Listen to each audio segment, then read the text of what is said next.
All right, I think we are live. So welcome everyone to another Matt Maran Motoring live stream here on the Matt Maran Motoring YouTube channel. Hope you're all enjoying this week here. And sorry, I'm just tweaking my second attempt at this new stream setup here. We had a different attempt on Wednesday. Maybe wasn't the best, but hopefully this is a little bit better. Guys, have to let me know what you think about it. But sorry, I'm a couple minutes late as usual. But yeah, taking a few extras to try and get this a little bit better. So let me know what you think about it. But anyway, in the meantime, I will go through the usual stuff here. So like all the other usual live streams, we're going to go for about 2 hours or so. I give priority answering that anyone does a super chat or a super thanks, as well as anyone who's a member there with the green usernames. They always get priority answering. If you'd also like that, there's a link in the description. And I see Brian is here, as well as Theodore, Tony, and Kevin, Jeep, and Lancewath, Raphael, and Mr. 705, Vishal, and the OKS bassist, and Luke, and Danny. So thanks so much for stopping by, everyone. And all right, so Brian says, I saw 2 Rapid Blue C8 Corvettes this past week. Very nice. And Theodore says, hope you and your family are doing well. My spot was a Ford Raptor. Looked like orange. Nice. That's awesome. And I see Tony says the nice weather in New York brought out lots of motorcycles this weekend. Also saw an Aston Martin DBS. Very nice. And a 90s Supra Turbo with a Target top off. That's awesome. Very nice spots there.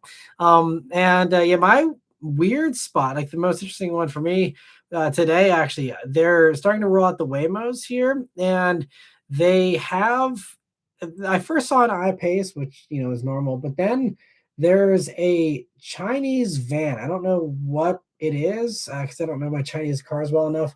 But there was like something that's on American roads, even though supposedly that it's not safe to have Chinese cars on American roads or whatever, according to the official wording.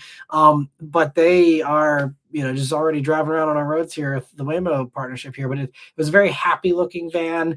And I can't remember. Yeah, I don't know if it's BYD or somebody else, but anyway, so that was something I've never seen on the roads before in my life, so that was cool. And let me see here. Also, I'm still battling a little bit of a cold, or it's like sinus infection or something I've been working through for like 2 weeks now. So apologies if I don't sound quite as normal as I usually do. And let me see. Lancelot says he hopes everyone had a good weekend, and his spots were a red Toyota Crown and a black Nissan 370Z. Very nice. And let me see. Vishal says, did you see the Volkswagen boss said proper door handles and buttons are non-negotiable for him? Yeah, I mean, the door handles, now that it's law in China, for global cars especially, they're all going to have to go back to door handles. And also, I think that battery range is already starting to evolve to the point where, the main reason why they did the hideaway door handles was, I mean, they looked cool, but also it was about aerodynamics. That was the whole point. You don't really need that as much with batteries getting better and better. And that's, you're not going to need to be having every last little inch of the aerodynamic efficiency if, the batteries are good enough anyway. So yeah, that makes sense. The buttons is great to hear, though. They showed off the interior of, I think, the Polo, which we're not getting, unfortunately. But, a bunch of buttons coming back and even retro gauges and that. And, yeah, that's great to hear for sure. And also, Lancelot says, Jerk, roll a drink. I appreciate that. I'll take a sip of water here. And cheers, all of you that are enjoying your own beverages there at home. And also, I know this camera mounts a little higher. Hopefully, we're still kind of close to eye level here, so it's not too high or too low. Previously, it was a little lower typically, so this might be a little bit better. I don't know. We'll see. But let me see here. So, and thank you so much, Lancelot, for very generous super chat to start off the night here too. And let me see. Yeah, Jeep saw that also about Volkswagen there. And Luke says, rough weekend. That crazy rain Thursday night made the roof over my kitchen leak a little bit. And today my work truck broke down. Man, that sucks. It's always when it rains, it pours, literally and figuratively. Yeah, I know. It's I've had one of those weeks here a couple of months ago, and it's no fun when it's like one thing after another. We actually have some missing shingles on our roof after the more recent storms here. Trying to find anyone to come out to fix stuff is just like a giant pain too. So I hope you can get your stuff fixed pretty quickly there. And hopefully it didn't damage any of the brand new stuff in your kitchen you just remodeled, because that would make it extra crappy. So hopefully none of that stuff got messed up. But yeah, sorry to hear about the work truck breaking down too. And let me see here. Danny says that he drove a Bolt a few times this week, or the Bolt a few times this week. The Bolt now has 3 dead TPMS sensors, and it's inching its way to 79,000 miles. Very nice. And Michelle says, my spot is a Passat GT. Love those. Always jealous. Then I remember mine gets a lot better fuel economy. Nice. Yeah. Well, that's especially these days very important and very much appreciated. And Mr. 705 says he likes the angle and the lighting. Thank you for the feedback. I appreciate that. I'm glad it looks good. And we'll keep on going with it then until anyone else, if anyone else objects, we can keep tweaking it. But hopefully, maybe we've got something that we can work with here going forward. And also, I see 2 people now, Lanswath and Anthony, doing the I don't know what that Japanese character is though, for Subaru, but anyway, yeah, thanks for stopping by, Anthony. And Luke says, my friend came to visit me from 300 miles away with his Fiat 500 Abarth, and the shift linkage went out, so he was stuck in only 3rd or 4th gear. Oh man, that's unfortunate. I'm curious how many miles he has on it that went. But hopefully he's enjoying his Abarth. Otherwise, man, that's got to be rough. And Nico says, being unemployed, when I see you live, I know it's Sunday or Wednesday. Well, I'm glad that I give you a little bit of frame of reference. And hopefully the job search improves here soon. But I know that's something a lot of people are struggling with. Not a great job market right now. And Daniel says, oh, that's a Zeekr. Okay, nice. Thanks for the info. Okay. Yeah, it was on the other side of the highway, so I wasn't able to get a close look at the badging or anything. But cool. Okay, I'll have to do some more research on the Zeekrs there. But yeah, fun to see more Chinese vehicles slowly but surely coming onto our roads here. And Will says hi. Thanks for saying hi, Will. And Danny says he saw a Passat W8 wagon with a stick shift. Never thought I'd see one in my life. Yeah, there's got to be only a handful of those out there, especially in America. That's impressive. That's a great spot. And Liam says, hey, Matt, been rumors of Mustang sedan for years. Do you think it's coming? And what do you think they'll do for a powertrain, EV, gas, hybrid? The most recent stuff that I've heard is, they previously said it was going to be called Mustang 4, but then there was a rumor in the past couple of weeks here that was saying they could bring back the Falcon name and, do Ford Falcon, partially as a nod to the Australians, because, Jim Farley did this like grand tour through Australia and seems to really be digging like Ute culture and all this other stuff right now, which I think also is not a coincidence. I think, there's all those little electric, model, what do they call it? Model E kind of things or whatever, this new production line they're doing and everything else. One of those things is a $30,000 truck. You don't get a giant truck for 30 grand. There's no way you can do it. So I think him being interested in Utes means that it'll probably be Ute adjacent for whatever that electric truck is. But anyway, getting back on track here with the Mustang, I think it'll maybe be called Falcon now, but who knows? But from what we had heard previously, it's supposed to be a V8 powered manual transmission, same powertrain as the Mustang, copy and paste it over. I guess if they use the Falcon name, they get off the hook with saying, "I'll never make an electric Mustang," even though that's literally what the Mach-E is. But yeah, I think if they do that, they realize, I think also now, the Dodge Charger is a cautionary tale for other brands. And I think they now, know that maybe they could have tried to get away with a Mach-E sedan a few years ago and maybe it would have done okay, but that's not something you would probably choose to launch right now. So I'm pretty sure if it is coming, it's going to be, gas powered and Mustang related. But is it actually coming anytime soon? I don't know. That's a very good question. I don't think it's coming super soon, maybe in the next year or two, but I don't think there's been anything spied. It really blows my mind that the Flat Rock plant in Michigan, that used to build a bunch of Lincolns, including the Continental and the Mustang, now only builds the two-door Mustang in these days where every square inch of factory in America is golden and you have to utilize every bit of it to the maximum capability to avoid tariffs. It's amazing that nothing else has moved into Flat Rock. So I'm guessing they are keeping that reserved for that. Just me spitballing here, but I can't think of any other good reason to not immediately try and bring in Mach-E production, immediately try and bring in anything else that's not built in America, which I mean, most of their stuff is. I think even Bronco Sports in Mexico, possibly.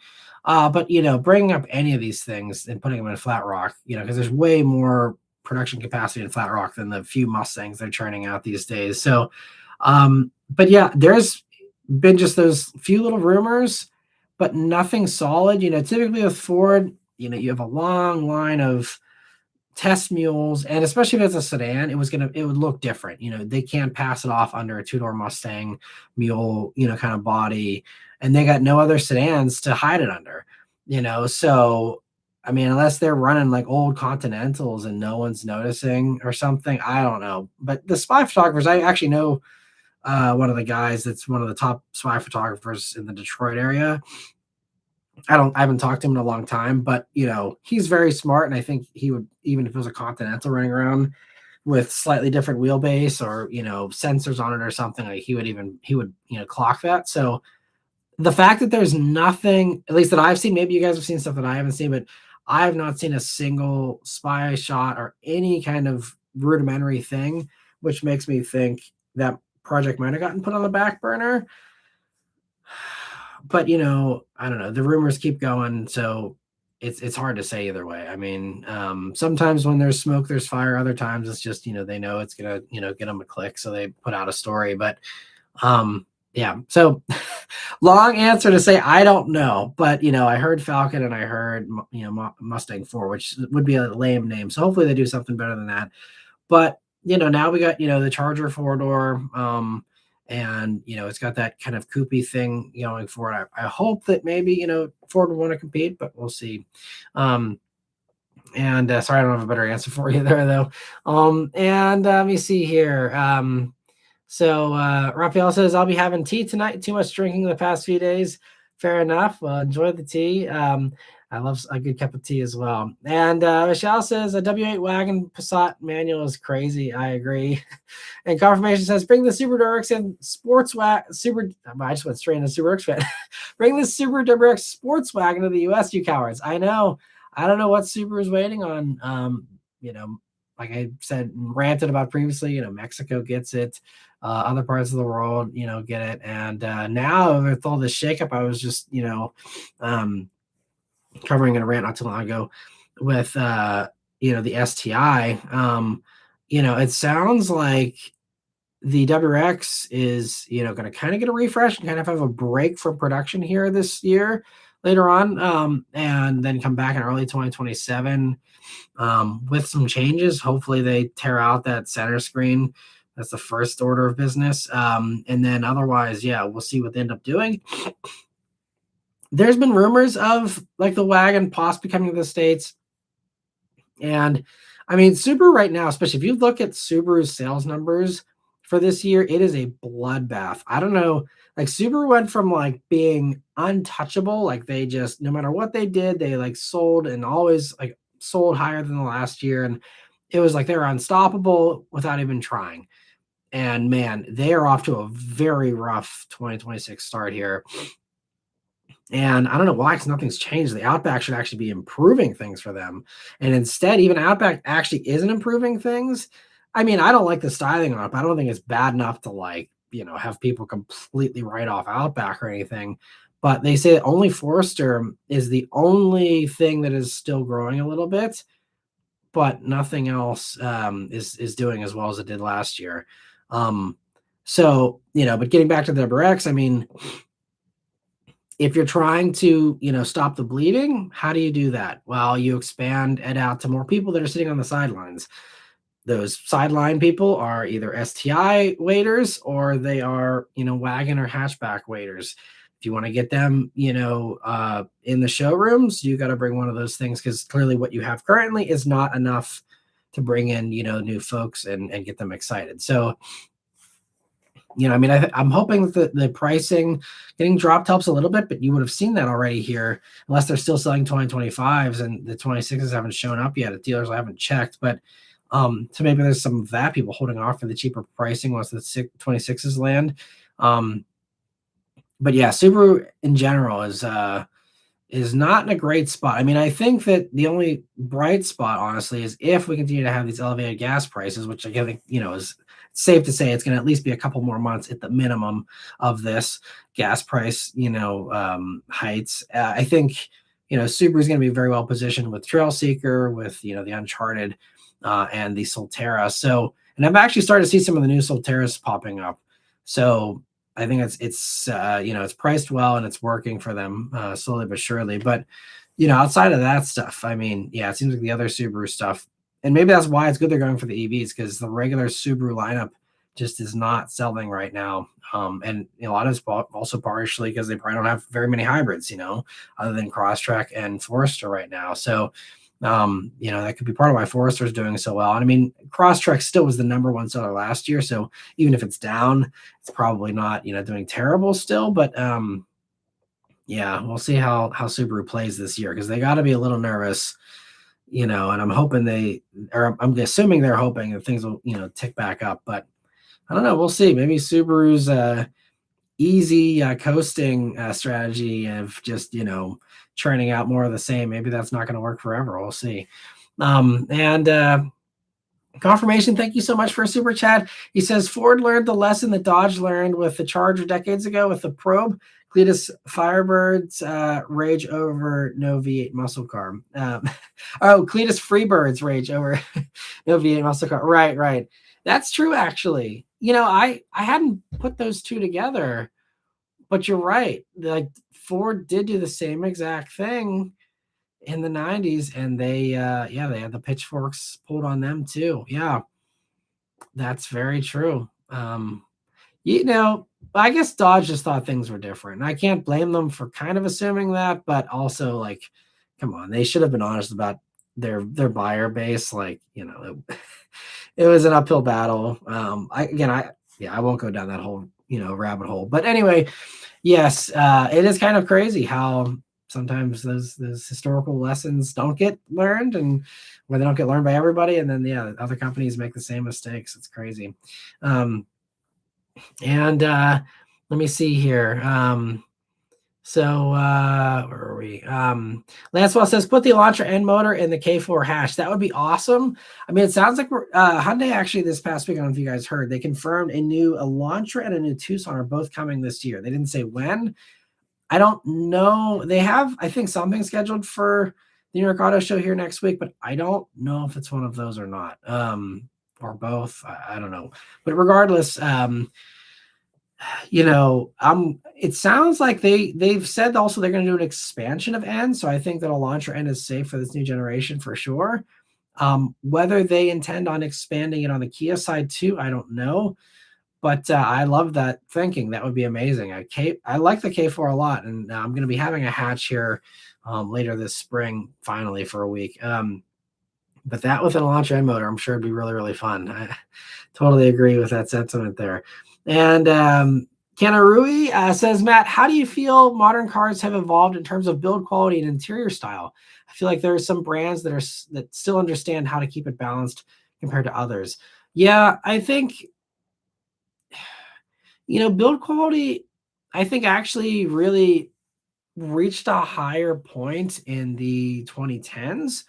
And I think now the 2020s, I mean, this is a general observation. This might be just like, I don't know, me being dumb, but like, I feel like stuff isn't made as well. Like, ever since like the COVID era and supply shortages and then inflation. So then everyone, didn't want to pay more for stuff because they weren't making more, but the pricing of everything, the cost of goods went up for everything. So all companies, not even car companies, just anything in general, just like downgraded quality, whether we're talking about clothes that fall apart in a year, or you're talking about shoes that don't hold up anymore. Whatever the case is, it's like they're trying to still maintain a pre-2022 price point, and they just, have to cut corners. And so like nothing seems to be built as well as it used to be. And I feel like that kind of also applies to cars, not all cars. And, obviously there's many exceptions of, very high quality, well built stuff, especially stuff where they, don't need to worry about the price point. Obviously, then they can continue on with top notch quality. But, I feel like just yeah, quality just I mean, and you're hearing, about more recalls, there's more issues, outside of interior build quality and stuff, but interior stuff as well. There's a bunch of that.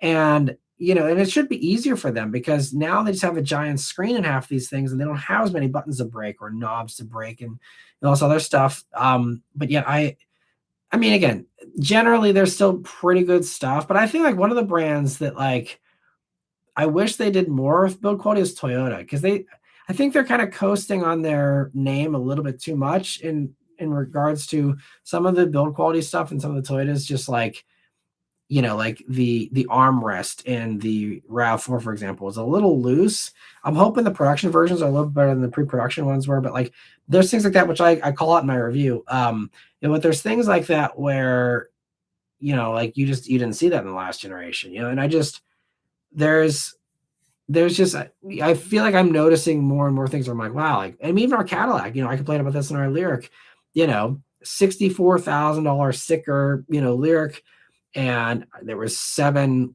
disappointments. They didn't install the door seals properly. The center console was popping off or loose, and it's now the dealer fixed it and it still is a little bit loose. I have a whole other rant video coming at the 1 year mark here. I'm going to save my next rant here for August or July, whenever we got that.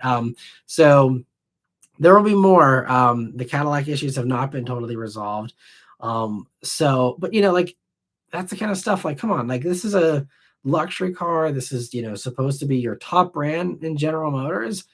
And you got a bunch of build quality stuff. I mean, other people say they've had good build quality with their Lyrics, which I'm very happy. This isn't all of them, but like the fact that any are sneaking through this badly, that like doors squeak when you open them, and that trim isn't on properly. Like these are basic things. Like I'm not asking for military precision here. Just like make sure stuff doesn't fall off. It doesn't squeak like again, I don't think it's a high ask, especially at that price point. But so there's to me, I think the high point was has already passed in most brands' cases. I think as far as the interior styling goes, I think that some brands like Mercedes went too far, and they ditched all the things that made them nice. You didn't have any of the metal switches anymore. You didn't have, it was all capacitive touch crap and stuff. And, you still had some leather, but, you still had a bunch of hard plastic and stuff too. And piano black stuff was, really trendy here for a while. So I think it's a lot of missteps. And I hope that interior design, we're starting to see this already, like, Hyundai and Volkswagen starting to pivot back to more buttons and knobs and, doing it well, not just, having a vomit of buttons all over the place, but like having it nicely arranged and stuff. I think is really, something we took for granted in the past, and now we're missing it. And I think car companies realize that, and hopefully we'll, correct that. But yeah, I mean, and there are some brands that, do things better for sure. But generally speaking, high level zooming out, I'd say most non-high end brands have dropped quality significantly. And I mean, I even talked to a Mercedes dealer who I know, and they are like appalled at some of the stuff coming out of the factory. I mean, they come out of the factory with like 2 door panels that are 2 different colors as far as like the interior, like leather or whatever. Like you might have one that's black and one that's beige. There was one where the back seat bench wasn't installed, and like there was like crap in the trunk that they didn't actually like put on the car. It sounds like that most of that stuff is like most of the South Carolina factory there Mercedes has. It's really I don't know. I hope that stuff's been corrected. This was a while ago when I heard some of these complaints, but like just bad stuff. And it's like, again, anyone with 2 working eyes, 1 working eye one working eye should be able to say, this doesn't look very well. It's just like they're not doing inspections, they're not checking things. Um, it almost, in so many ways, history kind of repeats itself with, especially in the car world, I think. And, we're seeing kind of another oil crisis, and we're seeing, this shift to more fuel efficient stuff. And with the EVs, obviously, we've been in that direction, but, kind of some people are viewing this as like malaise 2.0 in some ways, which I think is an overgeneralization. I mean, malaise was truly terrible, but it's same kind of like growing pain era where you had people had to figure out how to make catalytic converters work and how to downsize and team up with other brands because you can't do things that others are doing and you're falling behind the competition and all this stuff. But there's also terrible build quality back then. And it's kind of funny how I think we're kind of unfortunately living through some of that bad build quality again. Maybe some of it's because of just trying to keep to these insane price points, even though have gone up so much, but just trying to really cut corners and stuff. And it's just I mean, most of the press cars I have are fine, but like Dodge Charger was another one. I had that for a week and it's rattling under the dash somewhere, and it's like, especially in a press vehicle where we are judging it and it's being blasted out to a bunch of people, like, you would think they would really be going crazy. I mean, I talked to Ram about this. If you guys remember a couple of years ago, I did my my week with the Ram 1500 for this, 2025 generation or whatever. And I mean, just a basket case. And I actually got a call from Ram's head of PR, and he's like, "Look, there's something wrong with that truck." Like, but then it's turned out down the road there was a bunch of other people that were having electrical issues that were this wasn't just one bad truck, and maybe this one had an extraordinary amount of all the bad things, but like these things also were starting to show up in other trucks. And I told him, I'm like, look, like, you're sending this stuff into the press fleet. Like, you got to make sure this stuff is top notch. At least when you send it to a customer, not like that's any better, but like at least there's a lower chance of it getting blasted out to the world. I mean, everyone's got a cell phone they can, film their own video on, but like, and I'm like, and he agreed, like, he's like, yeah, we got to like really, start checking these trucks more because it's like, yeah, you're right. And so, I think it's something, car companies, obviously they know, like Ford knows their record amount of recalls last year, not a good look. But yeah, I just don't know if some companies are taking it as seriously as they should, honestly. Because I think people, especially combined with the high prices and the fact that people have less money than ever, you can't get away with this stuff. And maybe back in the malaise era, again, when you could comfortably have a one income earning household and have a healthy work-life balance, sure, you put up with bad build quality in your malaise era thing in the 70s or the 80s, whatever. I think it was less of a big deal. But these days when we're all in a pressure cooker, like that stuff does not fly. And we have all this automation, all this computerized stuff that's supposed to have lasers checking everything. And I remember, like, even I was at the Ford Expedition plant last year, and they show us how, look, here's all these fancy lasers and AI things that are evaluating everything, and it's like, then you still have stuff that gets screwed up regardless. So it's like, I don't know, I can't reconcile the two. It's like they have all this stuff and all these tools at their disposal, and yet we're still having stuff that's worse than I think it was in prior generations. So anyway, I'll move on for that rant, but yeah, I agree that there's been some evolution as far as the interior styling, and I like some of these new designs for sure. It's much better usability than some of the stuff we've had in the past, but yeah, just a lot of missteps too, I think. And let me see here. And Joel, thank you so much for a super chat. I appreciate that. I don't see any kind of message attached to it, but if you have anything you'd like to say, definitely let us know. And last one, thank you so much for a super chat as well. He says, "I've got my eye on you." Nice. Yeah, I like the Nick Fury quote there. Yeah, just his eye would be enough to spot some of these build quality issues. Anyway, yeah, thank you again, Lancelot. Let me see here. And Luke says his Albart had 48,000 miles. We were able to look up a YouTube video of a redneck fix on it, and he got it back home without a problem. Well, that's great. And it's surprising that, yeah, 40, I mean, I guess it's a Fiat, but 48,000 miles to have that go bad is crazy. But I'm guessing the Albart's a little older, so maybe it's more of an age related thing than mileage that causes that to break. I don't know, but that's crazy.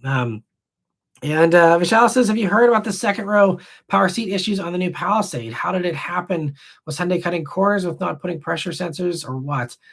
So if you're talking about the third row, right? Because I think that's what it was that, yeah, tragically there was that that little kid that passed away as a result of that, which is just crazy that the car didn't.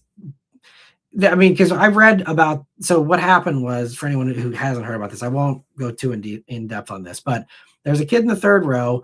The kids were playing around, the car was just parked, and somehow the button got pressed to fold the third row, which in the higher versions of the Palisade is a power folding third row. I show it in my Palisade calligraphy review.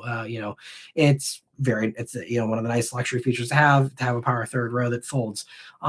Someone accidentally bumped the button, and the seat came down, and yeah, the pressure sensors didn't sense anything. But to make matters worse, so the seat folded on a 2-year-old, and then they tried to get it to fold up, and then it didn't move, that's the worst thing. It'd be one thing if like it went down and didn't notice anything, like that's terrible on its own, but like the seat should have still freely gone back and forth. If it's working normally, it goes down and it comes back up. Like it should just hit the button, you have to go back up.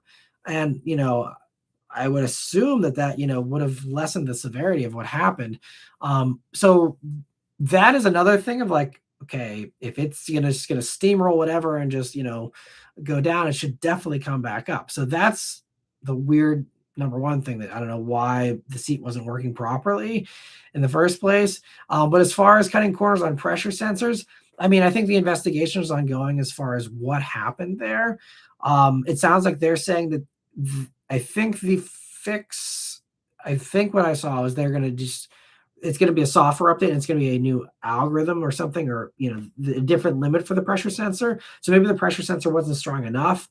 But again, I still feel like at some point, that kid would have been enough resistance, even if it doesn't sense immediately the second it like touches their head, for example.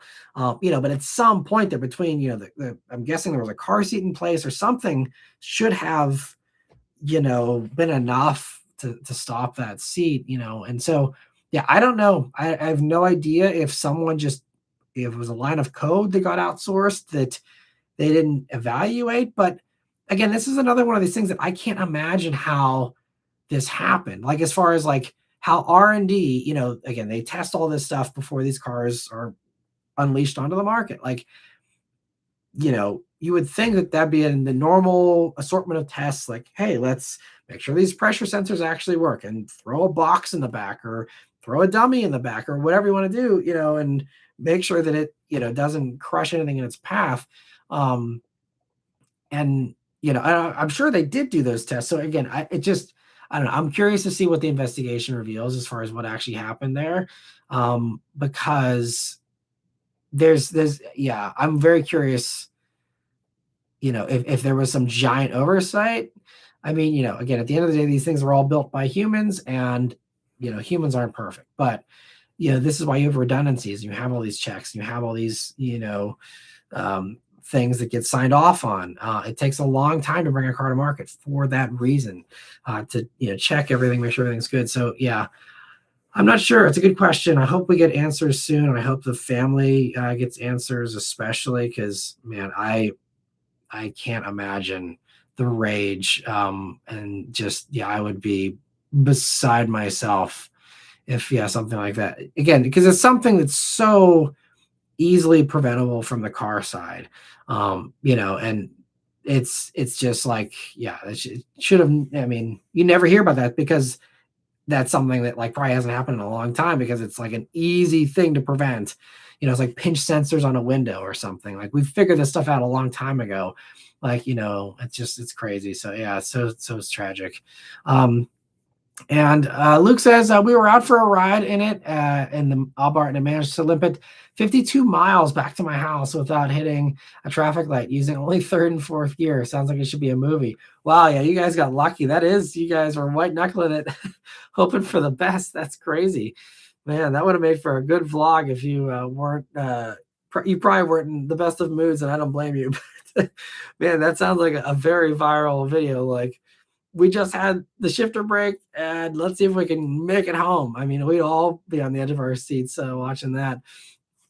Excuse me. And Danny says, oh, about the buttons. I mean, I don't know if the button placement really mattered, but I mean, maybe it's something I didn't read. I don't know, but it should just be a button. It shouldn't really matter. I mean, the access to it is another thing, but there's no way they're going to change that until like a refresh or something. I think it's just, this pressure sensor should work. Like there should be no other need to do anything else. It should have a pressure sensor and it should work. Like, it's that simple. Even if you're slamming the button and saying, to, come down on whatever, like, it should always refuse if it sees something. It's just crazy. Anyway, Felix says he saw an Aston Martin SUV, beautiful shade of green. Nice. Yeah, I love the DBX. They're great. I reviewed one a couple years back. Definitely check that out if you want to hear my thoughts on the DBX. But it's a really fun SUV, and I do think they're beautiful as well, especially in those shades of green that Aston offers are very nice. Let me see. So confirmation says calling it a Falcon would come full circle. The Falcon based on the Mustang, right? Yeah, and the original Mustang was based on the Falcon of the day, right? So then having it go the other way would be kind of fun. And Theodore says, my wife tells me your new look makes you look even younger than before. She just noticed the sign by your window, so it always was there. Yeah, so I moved it not too long ago. But that's one of the things. So with this ring light thing that I got going on here now, I'm able to turn off my overhead light. And so that makes it a little darker for the background so that sign now pops. There we go.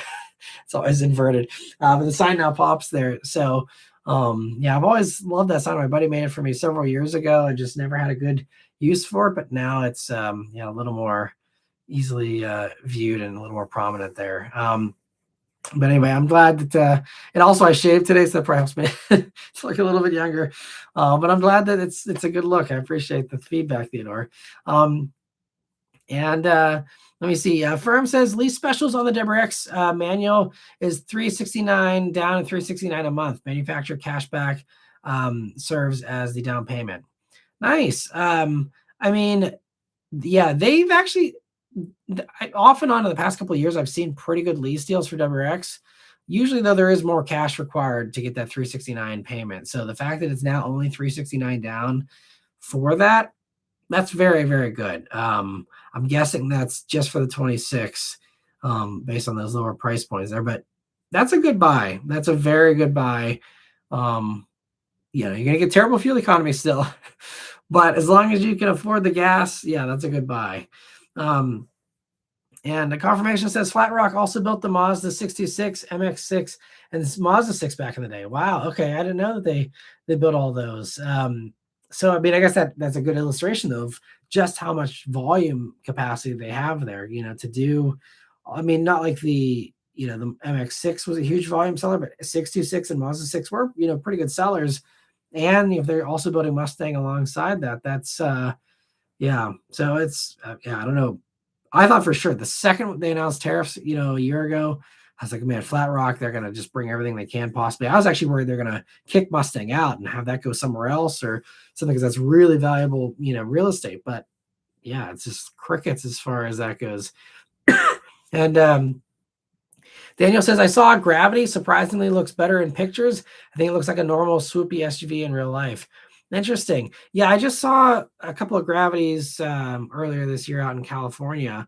And actually, I just saw one around here for the first time recently. But I think Gravity looks pretty good, honestly. And I know some people are like saying it looks like a minivan. I don't know. I don't see that. It looks like a regular SUV to me. But Gravity seems great. I'm hoping to get a Gravity to review here early this summer. It's going to probably be a while. but I do know they're going to have some in the press fleet, so I'm hoping to try one out.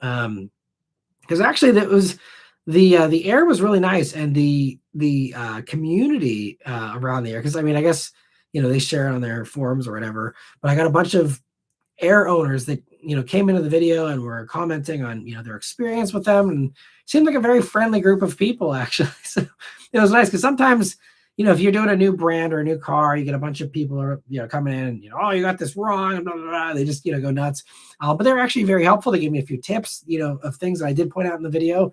And the Lucid community seems pretty cool. So I'm hoping to do a good review on the Gravity and do it justice, because I mean, Lucid still has hands down the most efficient motors in the industry, and I think that's the right way to go. If you make really good motors, you don't have to do giant battery packs. And you still get huge range numbers and all that. So I'm excited for actually the new Lucid, the smaller one that's supposed, or there's a few smaller ones coming, but I don't know if it's gonna be ready in time, and I don't know what our budget's gonna be like next year whenever the lease is up on the Lyric, but um, now, I mean, because like Beth likes the Rivian R2, but like they don't do CarPlay. So if the Lucid is around by next summer and we can afford it and it's cheap enough, and as the CarPlay, I mean, I wouldn't be opposed to a Lucid. They seem great. And Gravity, also the Gravity lease deals are pretty good already, way over our price range right now. But Gravity's, if you're looking for something like that, it seems like it's a pretty good buy, pricing wise currently. And Danny says driving the Traverse is not a good thing for the family because of its 21.7-gallon fuel tank. It only gets 20 mpg combined and 25 on the highway. Well, it could be worse. You could be in a pickup truck, but yeah, not the best either. And yeah, Firm says, yeah, the Ford Probe is at Flat Rock, right? Yeah, because same thing as the MX-6 there. And Orion says, did Ford discontinue Grabber Blue for the Mustang? I don't see it at all for the configuration anymore. Yeah, they also cycle through colors every year. They're always dropping stuff and adding new stuff. So yeah, I think Grabber Blue was maybe just 2024. I don't even know if it was 2025, but yeah, now there's like the molten magenta and they're always trying new colors out. So that's the one thing with Mustangs. If they have a color you want and you want to buy it new, don't wait around, because that's certainly one of these things they like to swap out to keep the Mustang fresh. And it's kind of fun because you always see new colors popping up, but it does mean that some of the fun colors get dropped in the process too over the years. But let me see. Danny says he also saw a 2010 Mazda 6 S Grand Touring, meaning it had the 3.7 liter V6. Really nice family sedan for the money back in the day. Yeah, Mazda 6s are great. They're also a really good value right now for the final few years of them. It's actually kind of on my radar. If I ever need like a dad car for myself that's more practical than the Fiat.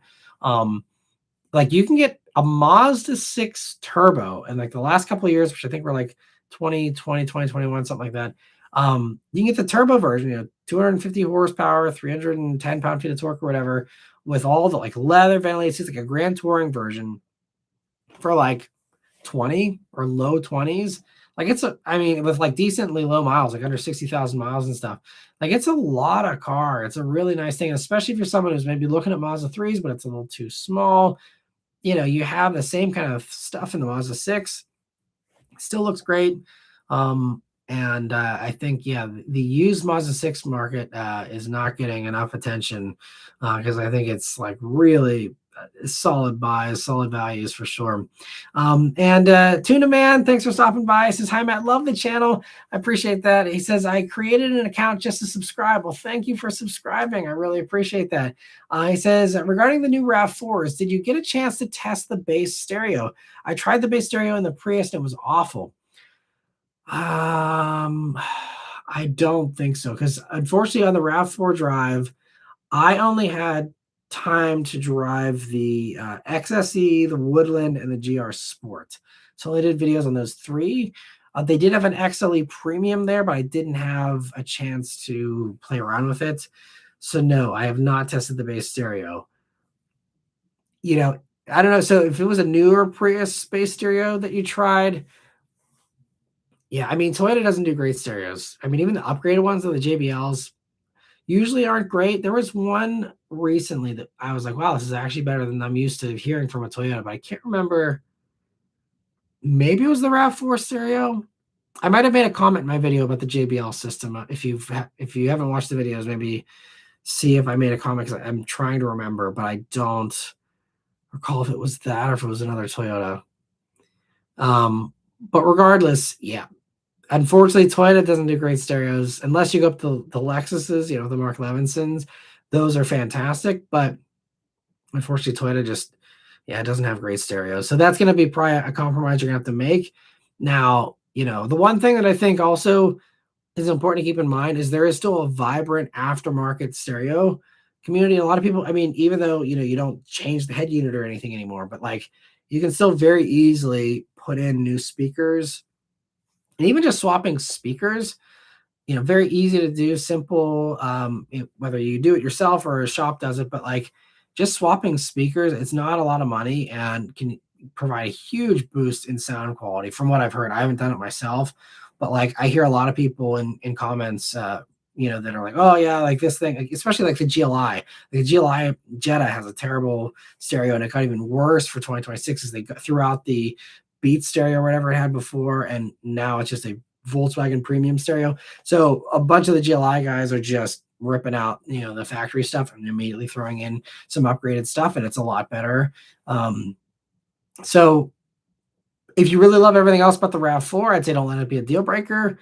Go for it. And if it's a big disappointment, just make sure you got a few $100 set aside to pop in some new speakers, and that might get you where you're looking to go as far as sound quality goes. If you are open to other vehicles, I'll just briefly say that, my favorites as far as stereos in that segment, Mazda is going to probably be the best with their Bose stereos. They always do such a good job, whether we're talking new CX-5 or CX-50. Honda does a pretty good job with their Bose stereo, actually, and the CRV. I mean, even the Tucson's Bose stereo is not bad. I feel like there's another one I'm missing that's even better. But I'm blanking on what it would be. Yeah, because the Kia one's nothing special. It's just like a Harman Kardon. Nissan has a Bose, but I don't think it was quite as good. I feel like there's another one though. It's gonna drive me crazy, but Mazda is typically the best. So that's the safe bet if you want a really good stereo in that segment. So yeah, hopefully it helps you a little bit. And also, thanks so much for watching the channel for so long. I appreciate that too. And thank you for subscribing. Let me see. Danny says Subaru needs to make their bigger hybrid system or make a bigger hybrid system to market. I would like it to slot between the base 180 horsepower and the 2.4 turbo. Well, that's kind of what the current hybrid system, it's like what, 196 horsepower or something like that. That's kind of what the goal is there. But certainly, something a little more powerful would be great. But yeah, you see, yeah, Danny's saying for the Outback. But I'm sure, they have no problem with making slow Outbacks. Look at, the base motor option. So the hybrid would be an improvement over that. And I think, we'll see an Outback hybrid. It's almost guaranteed. You'll see it at some point. Hopefully they rush it out as fast as possible, especially this year.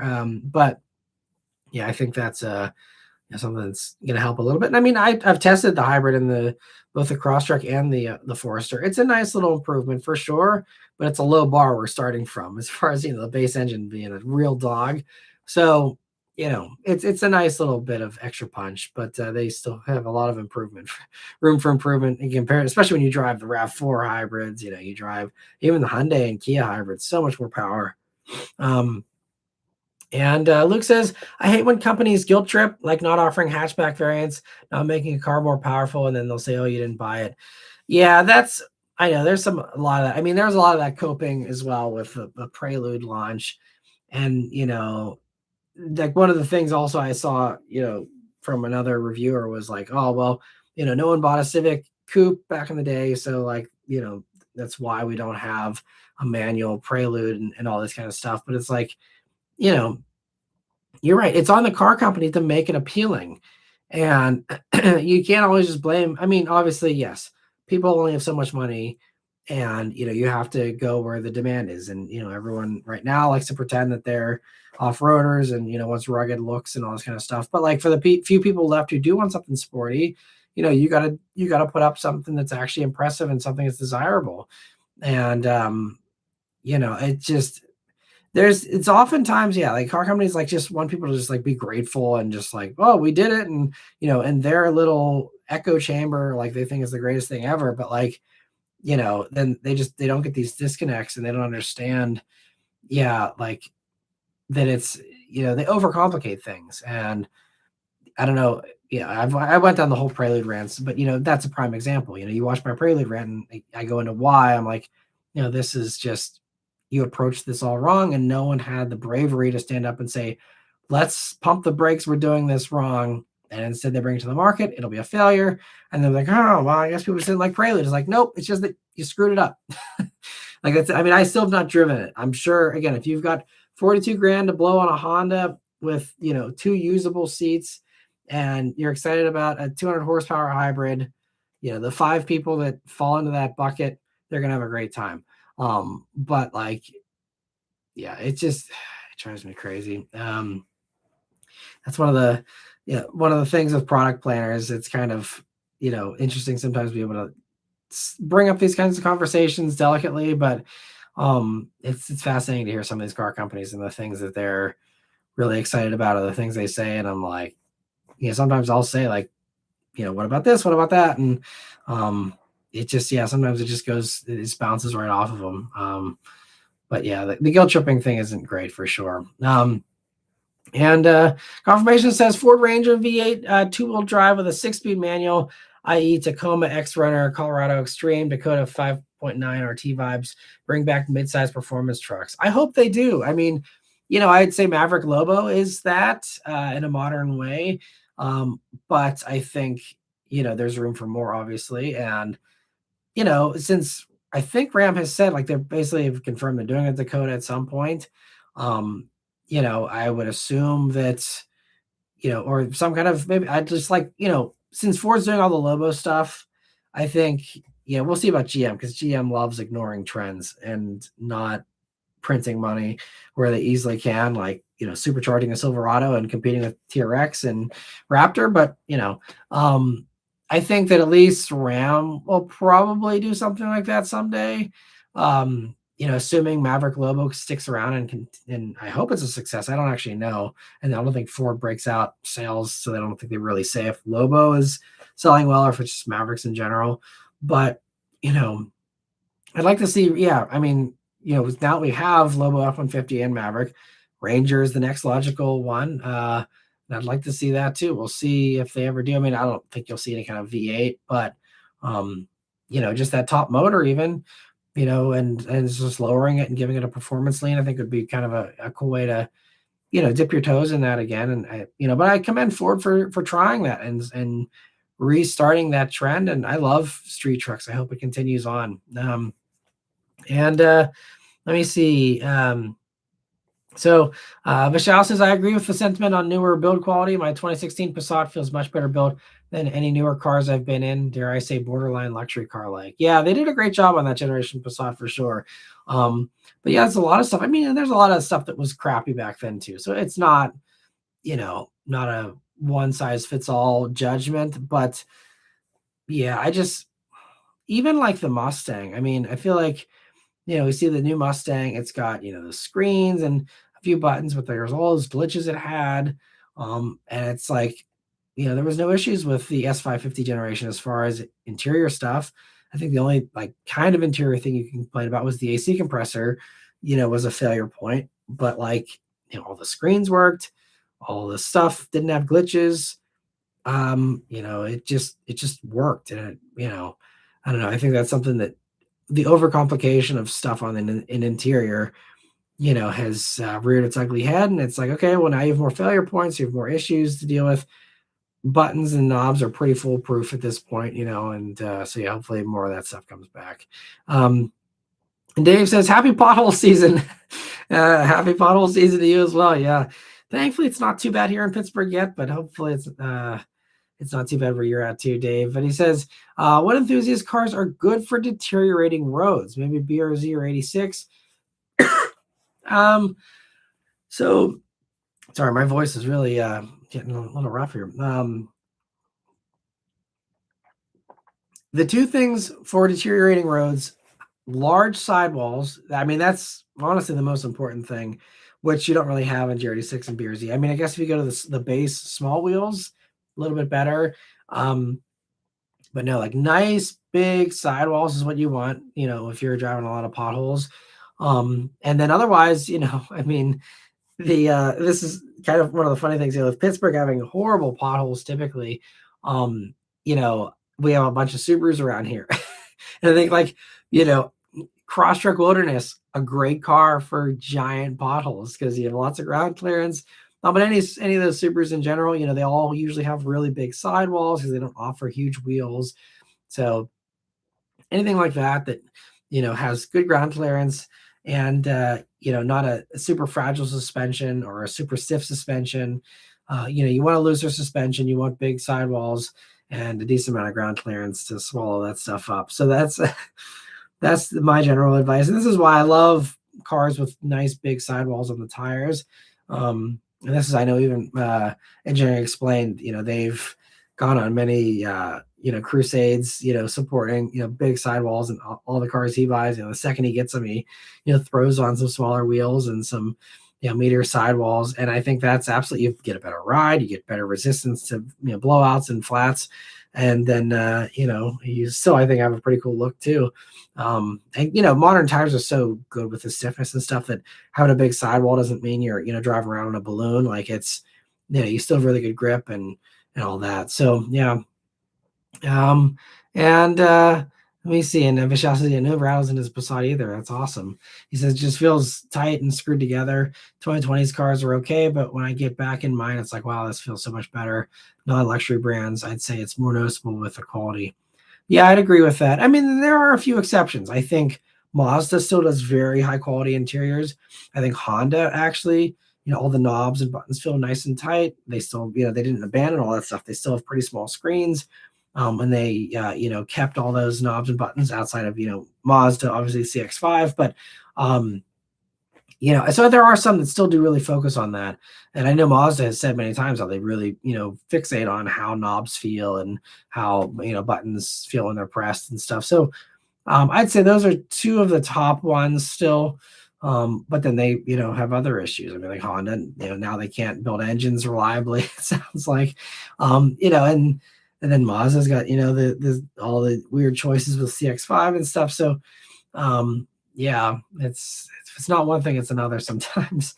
And Theodore says, I work in a warehouse and we just got a forklift in. And as we take into the plastic off the seats, the armrest fell off. How do they get past quality control? Wow. Yeah. Even a forklift, yeah, they can't. I mean, basic stuff, I guess they figure there's more forgiveness there with a forklift versus, a consumer car. But yeah, it's like basic stuff like that. You're right. Like, why did no one touch the armrest at all? Like, it's kind of crazy. And Raphael says, putting a large TV in a car doesn't make it luxurious. Absolutely. And I think car companies are figuring that out. They're realizing that. And I think also consumers are more savvy now than they've ever been before. They have the internet at their disposal to Google stuff.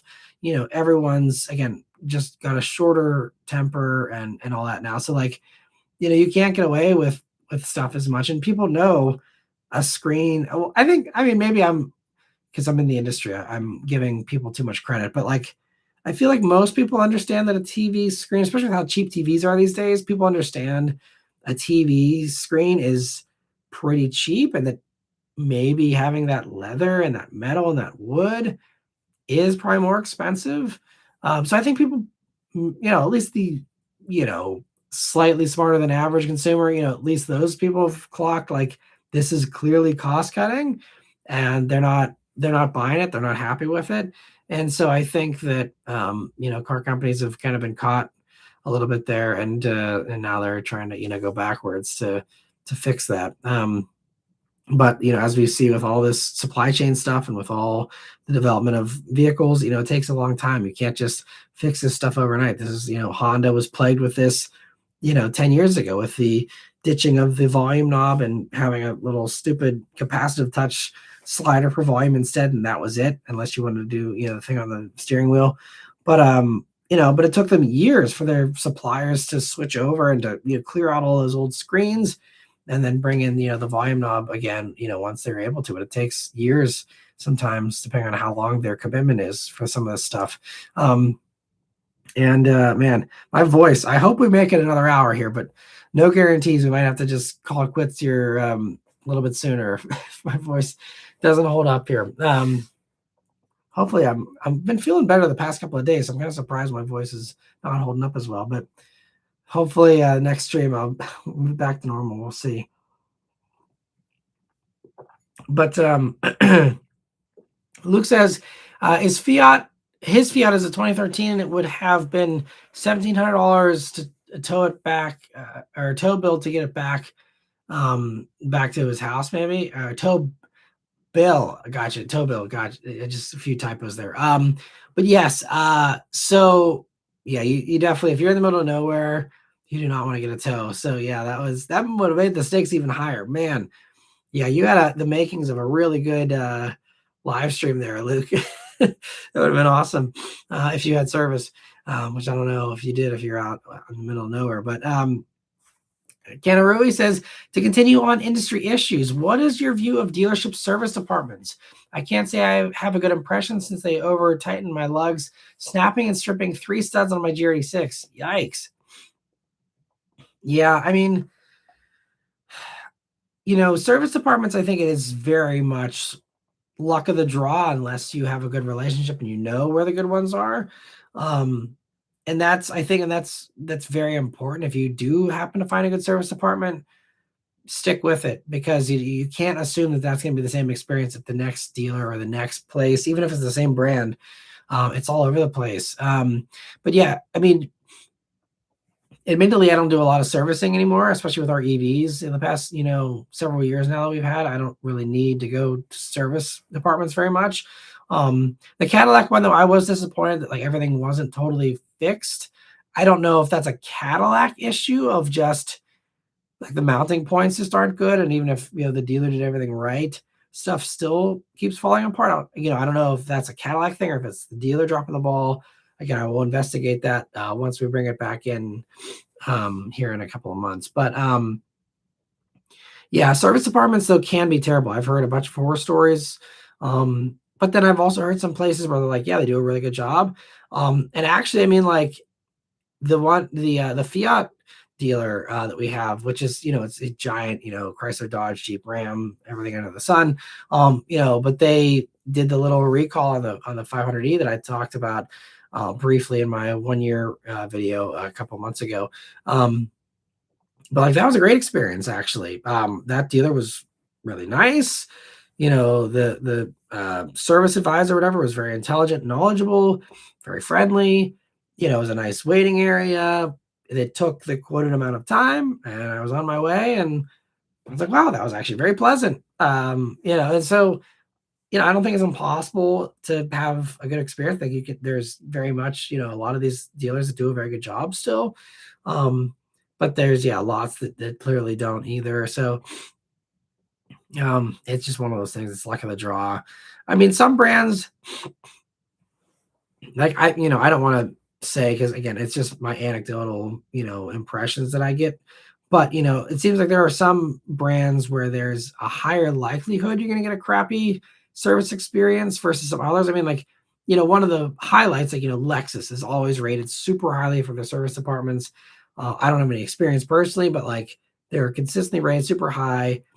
It also helps that, you very rarely need a Lexus service department as well, aside from regular usual maintenance, which, has less instances of things going wrong too. But yeah, I mean, even speaking to your experience there with the lug nut stuff, I mean, I know one of my neighbors, his Chrysler Pacifica, he just had an oil change done, and he got most of the way home, and it just started pissing oil. They just didn't tighten the stupid drain plug properly. and almost blew his motor, because of just some dummy not tightening the screw enough. And I mean, you know, I've known many mechanics, and I know that the way that that's instructed is also kind of set up to fail because, they incentivize you doing the job in a shorter amount of time than what it's quoted at, which is, how you make extra money is, you say, oh, okay, well, this job, pays for an hour's labor. If I can do it in a half an hour, I can get to the next one and I can, do more than I should theoretically be able to do in a day. And so they're incentivized to rush. Now that doesn't mean they all do, and I'm sure many take their time and do a good job, but especially if you're under pressure to bust things through and maximize those profits, um, that's the kind of stuff that happens, and it's a shame. And then when you get these, and then it's also you have all these mechanics that are burned out because of the pressure cooker they're put into. Then they quit, and all the good mechanics leave. They go to specialty shops. They go do other things, and then you get in other people who is a high burnout rate. So you're getting more inexperienced people that just don't have the experience under their belt to do a good job as much. And so it's just kind of this self-perpetuating thing. And it kind of, some of it goes back to the corporate greed. A lot of these dealers now are owned by giant conglomerates. I saw a bunch of them around here. They all get bought out.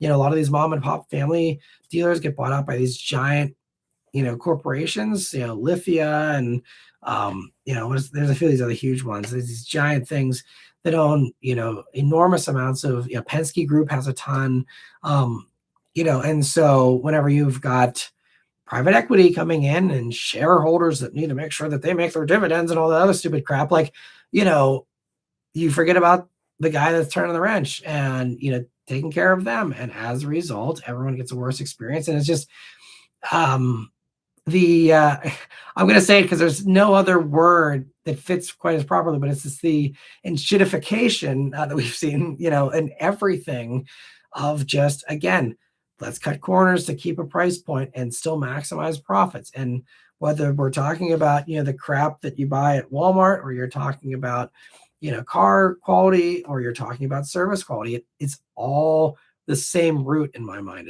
It's always about, we need to maximize profits. We need to, pay as little as possible for this.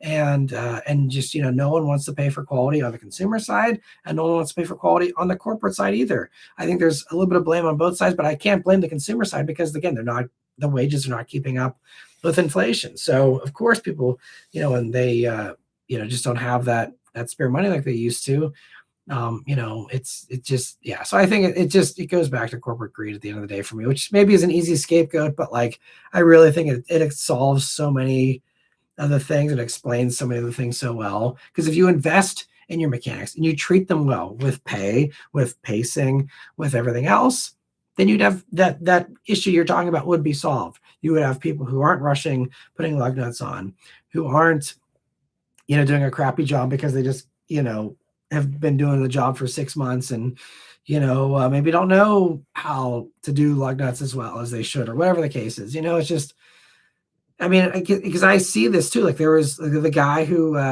changed the oil in the bullet all the time.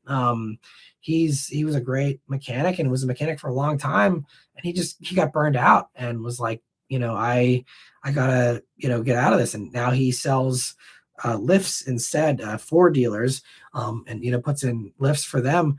But he's like, I gotta get out of this because it's designed to just weed people out and then burn you out. It's churn and burn and bring in the next fresh meat, and I know a couple other people that started out as on just regular mechanics and have now had to work up to trying to be like service advisors and work up to getting out of the shop and into the desk or whatever instead, because it's just like it's too much of a pressure cooker out there. And and again, it's not their fault. They're great, hardworking people that absolutely deserve the world, but like they just are in a system that's designed to make them fail and just push them to the breaking point. And that's that way for so many service sector jobs and a lot of even non-service sector jobs. It's just the same problem.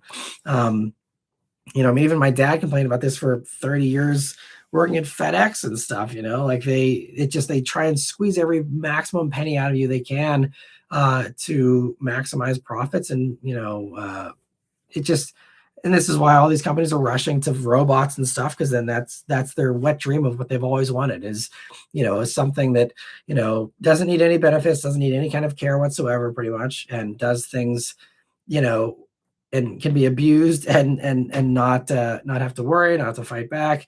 At least for now, we'll see how the Terminator generation goes. But it's yeah, I think a lot of it just kind of all goes back to that. But there are still some good service departments, some good mechanics, and if you find one, hold on to them, treat them well. But I think really the solution is go to an independent shop, because they're out of that whole system, and those mom and pop shops, they still treat their people well. These are people that are in there a long time, and you're supporting also, something that's not a giant conglomerate as well, which also feels good. I think, shop small. I'm a firm believer in that when you can. So, sorry for the rants, even with my crappy voice, I'm still going off on the deep end here tonight. But anyway, yeah, that's my thoughts on corporate America. But anyway, Robert, thank you so much for super chat. Sorry I missed it until now, but he says, love you, bro. Been a fan since day one. I appreciate that. He says, what's your favorite four banger? That's a very good question. I'm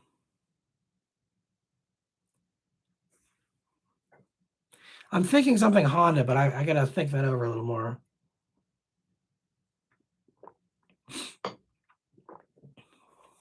Yeah, I think it's gotta be AP1 S2000 motor.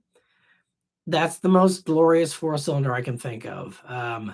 There may be some others. I mean, there's others that are faster and more impressive in other ways. But that's the top one. Just that red line, the 9,000 RPM red line, just such a glory. I really need to re-review an S2000 because it's been like 10 years or more since I've been in an S2000, which has been far too long. I need to get into another one. But yeah, I think that's a safe answer. Yeah, for sure. I think I really love the Abarth motor and the four-cylinder that Fiat did, just because it sounds so awesome. So that's probably another one. I mean, the EJ WRX motor, is certainly fun. It's just such a temperamental motor and just a giant, pain if you ever do anything to it. So I'd say S2000, AP1 is in particular. And Tumbling Mustard, thanks for being a member for 25 months now. I really appreciate that. He says, yo, haven't been able to make the streams, but I was thankful to be able to listen to the backlog while working on my sprinkler system this weekend. Well, I'm glad you're able to go back and listen to them. I appreciate that. And yeah, I mean, they still are always up there for anyone else too. They're available after the fact, and they are labeled as a podcast on YouTube, which I think means you can at least listen to them just as an audio thing, at least if you have YouTube Premium. I'm not sure about others, but kind of makes for a podcast in a way.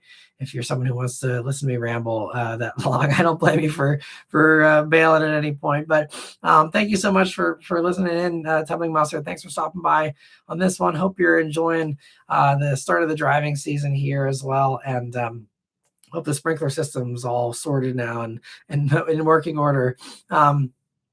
And let me see. Chad, thanks so much for the super chat. He says, I was driving behind a new Buick SUV that looked just like a Chevy. How'd they survive, but not the other brands? Also, hope you feel better soon. I appreciate that.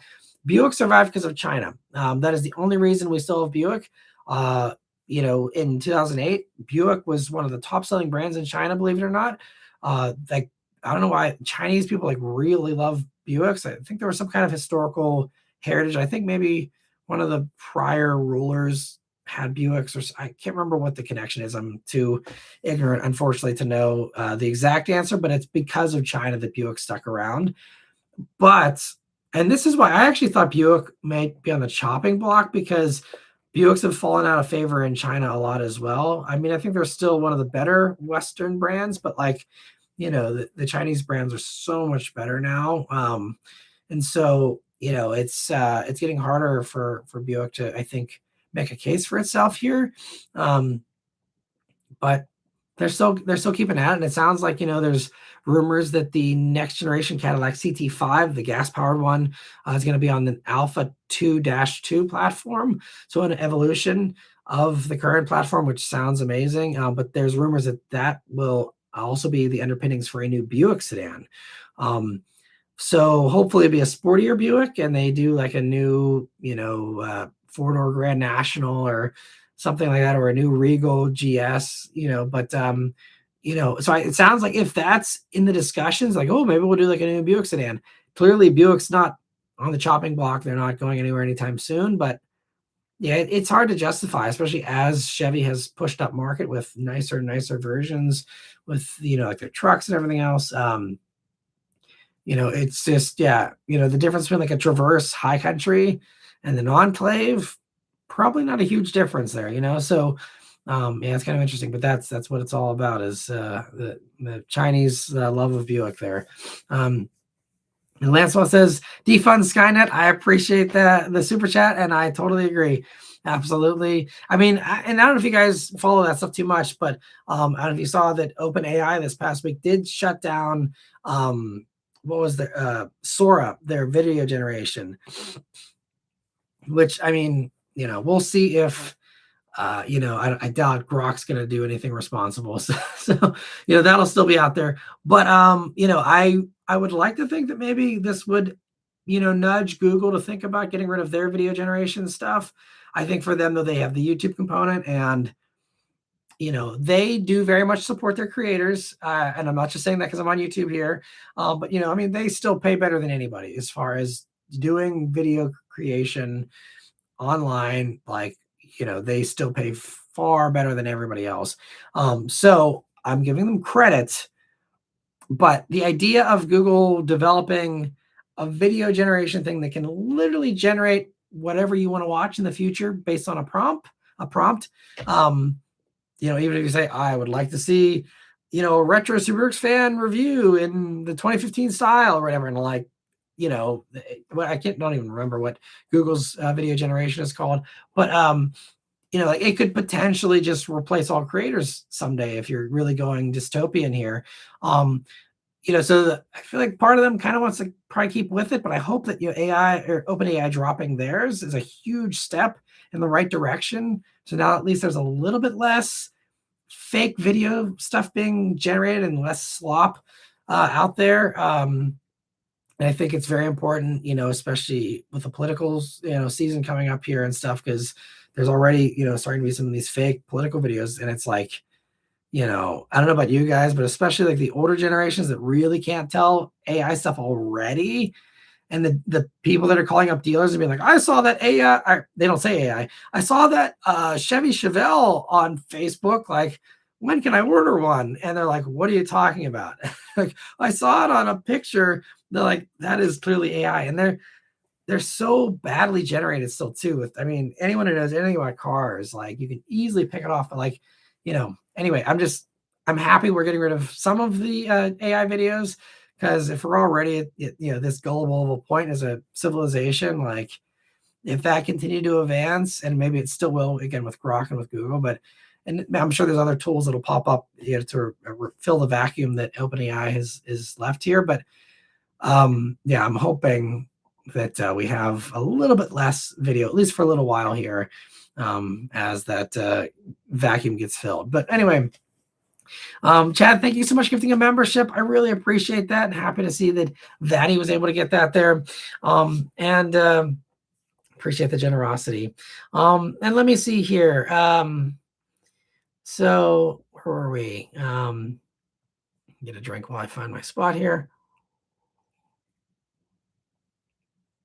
So let me see. Vishal says, also family fleet update. My 2024 Jetta has been sold. Oh, wow. Carvana picked it up yesterday. Got on FaceTime with my parents to see it one last time. Sad to see it go, but on to bigger, better things. Interesting. So I thought, so you got the Passat back, and then the Jetta was staying with another family member, but did they just need to sell it? Did they not want it? I'm kind of curious why it went away, but hopefully you don't miss it too much, Vishal, because I know you were talking about hopefully maybe getting it back someday. So sorry that that's gone away, but yeah, Jetta's great. You can always get a new one while they're still churning them out here. And Vishal also says that there'll be a one-car household with just the TX for a bit while they decide what car to buy next. Gotcha. Well, yeah, definitely no rush to get anything right now. We'll see again if we still have a RAM shortage later, this year or early next year. That might be when you want to, get something before we have some more supply shortages potentially. But yeah, for now, I think you're good to kind of just wait it out and see how things go. And also we could have some really good deals, especially on some of the gas guzzlers here, as their sales dry up pretty quickly, in the midst of this gas thing. And Confirmation says, Matt, have you ever driven a Cruise hatchback? I have, actually. I reviewed a Cruise hatch manual, which actually was better than you might think. Man, I'm gonna have to I might bail here at the hour and a half mark, just because my voice is getting less and less usable here. But yeah, it's not bad. It's been a long time since I drove it, so I probably need to reassess. But definitely check that video out if you haven't before. It was a fun one, even though it's not that fast.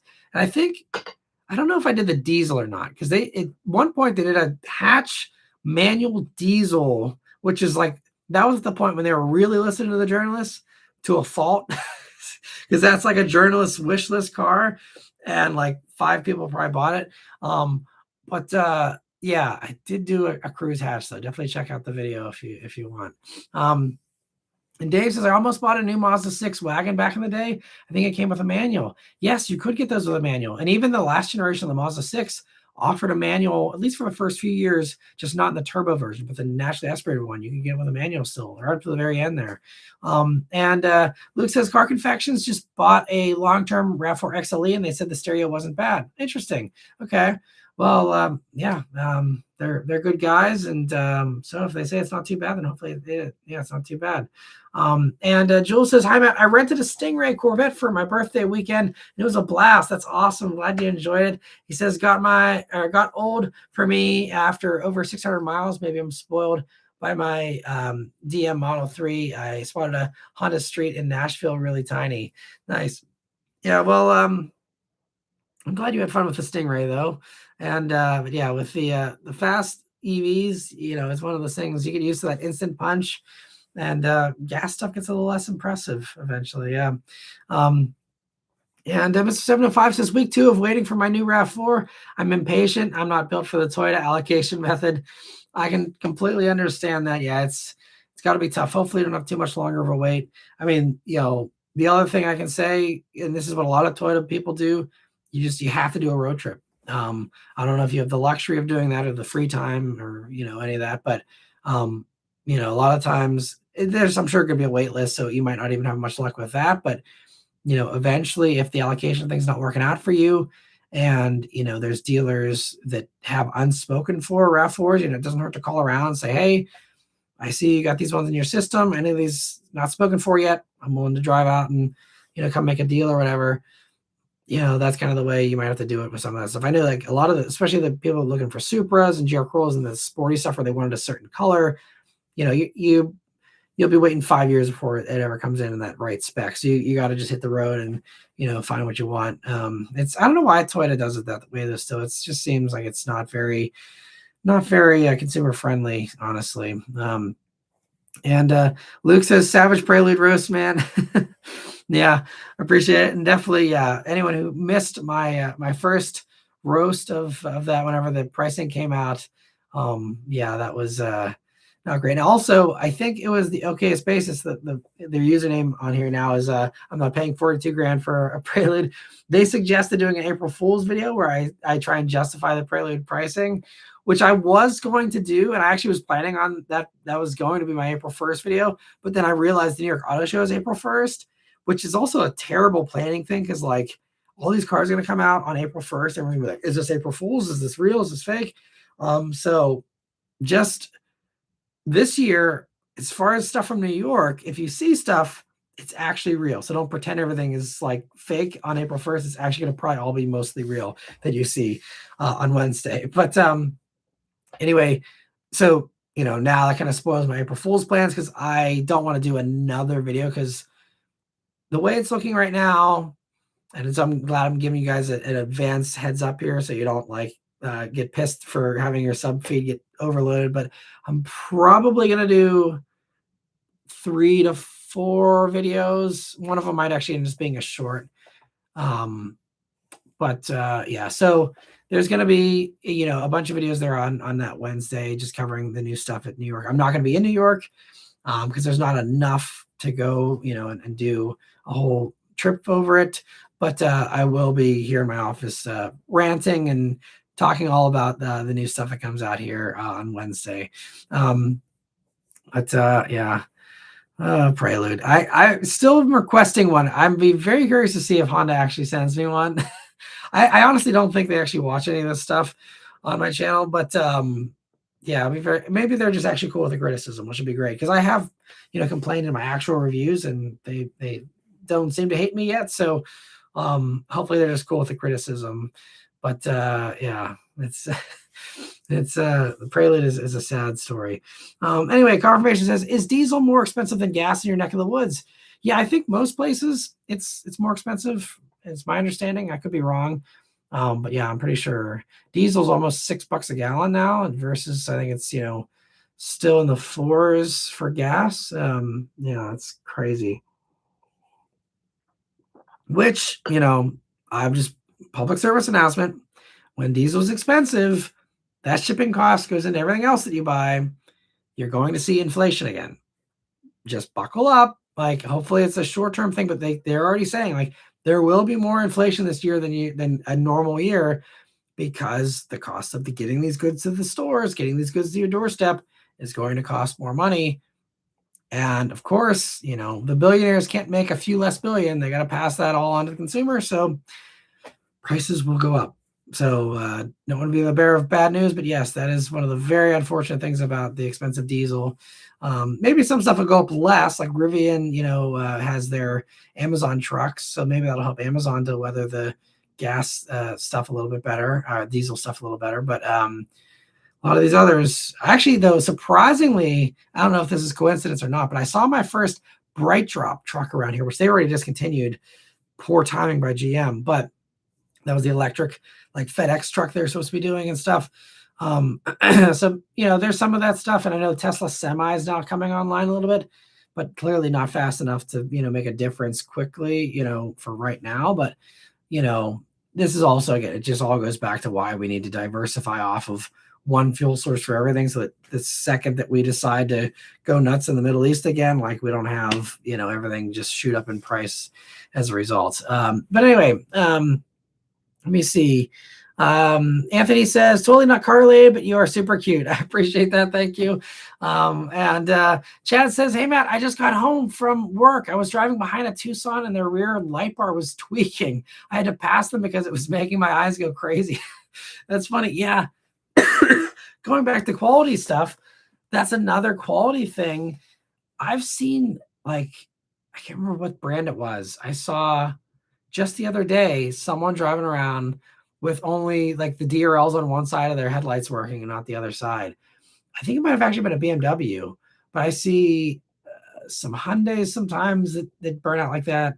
And there's been a few others too, but yeah, like DRLs, like those, again, these are LEDs, which I know they don't make LEDs the way they used to either. LEDs were always advertised as being like, oh, they're going to last super long and, all this. And like at least in my experience, LED light bulbs last about the same as a regular light bulb. Now, less energy consumption, so that's nice. But like, they're supposed to last way longer, but another cost cutting quality thing. But in cars, you'd think it'd be a higher quality unit. And instead, like, yeah, those seem to be burning out too at a pretty high pace. Oh, I think it was a Telluride I saw that had a burned out LED thing going on. Yeah, it's just crazy. I don't blame you for having to pass them because that'd be definitely throwing me off too. And Dave says the first gen BRZ 86 could fit 16-inch wheels. I don't know about the second gen. Yeah, I don't think the brakes got that much bigger, so I feel like it would probably still fit. I think most of the stuff on from the first gen swaps onto second gen for the most part. Yeah. And let me see here. So Vishal says, even in refinement, I'd say there's a noticeable decline. My car is remarkably quiet for NVH, and the 16-inch wheels probably play a big part there. Yeah, I think that definitely helps too. Another perk of having the nice big sidewalls, as long as the tires are moderate and don't have a ton of tire noise. So yeah, I mean, I think NVH, that's one area where personally, I don't feel like that's gotten worse. It's at least stayed the same. And I think in some instances it has actually improved. But because also just cars in general getting heavier and bigger, that often improves NVH too, just as a byproduct. So yeah, I think that stuff's at least stayed the same. I think in some cases though it has certainly gotten a little bit better. Um, but and also Michelle says the engine's also really refined for a four-cylinder. Till now, I haven't been in another four-cylinder turbo or non-turbo that's as quiet and refined as mine. This will be a hard car to replace. Well, there's no reason to replace it. Keep it going as long as you can. And really the thing with a car, like unless the body or the frame really rusts, which you could still technically replace, certain components, but that's really when it gets more complicated. But like, you can always put in new engines. You can always, everything is replaceable, until you're at a brand new car, basically. But also, the good news is they did make the Passat many years after the 16. So if you really like that generation, I think right up to the very end, they were probably built very well. You go for a last model year, go for, a newer one. You can always get another one. And if you're happy with a car, stick with it. I'm a firm believer in that. The grass is always greener on the other side, but like if you are content and you're happy, stick with what you are happy with. Especially these days, interest rates, even though sometimes they're incentivized, they're high. And, especially for used stuff and everything, like stick with what you've got if you can, for sure. And let me see here. Raphael says, except for trying to sell me another set of those terrible Michelin Primacy tires, I've loved my dealer and service department. That's good. I'm glad you had a good experience. Let me see here. Also, Chad, thank you so much for another super chat here. He says, in my opinion, the miss with the Prelude is that it's not going to be exciting to modify for a second and third owner. It's not just the price and the power level. Well, I think certainly like as far as the enthusiast community, like that's often the very vocal people are the people that are the second or third buyers, which have no control over the car market because manufacturers don't really care about anyone after the first owner. I mean, yes, you pay them for servicing and parts. So, there's a little bit of incentive there, but they make decisions based on the first owners because the cars need to get off the lot. That's, if you don't do that, then you're never going to have it, for that second or third buyer. So that's kind of a nice, like, afterthought of like, oh, well, this, might be good for this, thing in 10 years or whatever. But like, I think that's definitely the case with the Prelude, though. You're right, is it's very much, okay, let's focus on who is going to buy these things at 42 grand new. And that buyer is a very different buyer than the enthusiast that would be excited, if it was a manual or it was, non-hybrid at least or whatever. So there's a little bit of a disconnect there. But in that case, I can't blame the car companies because again, they need to build stuff that's going to sell. And it's not their problem what happens, once the person decides to get rid of it. Let me see. And thank you again, Chad, for the super chat there. And let me see. Robert says, thank you, bro. I really appreciate all your feedback. Happy to give feedback there. And thanks so much for stopping by, Robert. And Decepticon, thanks for stopping by as well. And hope you're doing well. And V. Mitchell says, China's love of Buick goes back to the warlords of the 1910s and 20s. Really interesting. I didn't know it went back that far. Crazy. Well, thanks for weighing in. Thanks for stopping by as well, V. Mitchell. Hope you're doing well. And interesting. That'd be a fun thing to deep dive on someday if I have the time. And let me see. Chad says, from my understanding, AI pulls from other content. If it fully takes over content creation, then won't they, the different AIs just start repeating? I don't know much about it. So right now they're learning from content just to train their models, which also, well, I won't go down that rabbit hole, but like, people should be compensated for the free training that we're providing to these things. But anyway, they're learning off of humans now, but once they have mastered that, which won't take long, then they don't need that human component anymore. And then they can say, okay, this is the reference point, whether the reference point is, whenever this stops, so say 2025 or whatever. So if the reference point is 2025, then, they would continue to generate in that mentality, in that model. And then, I guess they could also pull from other social media and other things like that to make sure that historically they're not, out of step with what current culture is and those types of things, so that it's not like making 6, 7 jokes in 2035 when no one gets that. So I think they're gonna have to do other things to keep it a little more modern. But I think the goal is though, yeah, to not be dependent on human driven content forever. Because it is, able to kind of create somewhat original stuff. With art, it's a little trickier, but it's very good at hallucinating and making up BS that never happened and making up, complete stuff out of thin air already. Even if it is just, a jumbled up understanding of existing things, you still have that basis of knowledge, and that's not going to really change much, I don't think, for a long time. So I think, yeah, it's not gonna. I don't think it's gonna pull from humans forever. I'm not sure though. And Felix says Sanya Sen Hat or Buick. He was the founder of the Republic of China in 1911. Gotcha. Okay. Huh. That's crazy. So I didn't realize. So they were always, was Buick always exporting to China, even in like the like the muscle car years and all that kind of stuff. I don't know. I just don't know enough about Chinese history, I suppose. And clearly not something was taught to me in school. Yeah, Buick started in the USA in 1899, and so 1912 was when he had his first Buick. Wow, that's impressive. And Michelle says Jetta was still with my parents at my parents' house. They decided they didn't want it anymore, so they decided it was best to sell it. Gotcha. I thought like one of your siblings or something was maybe driving it.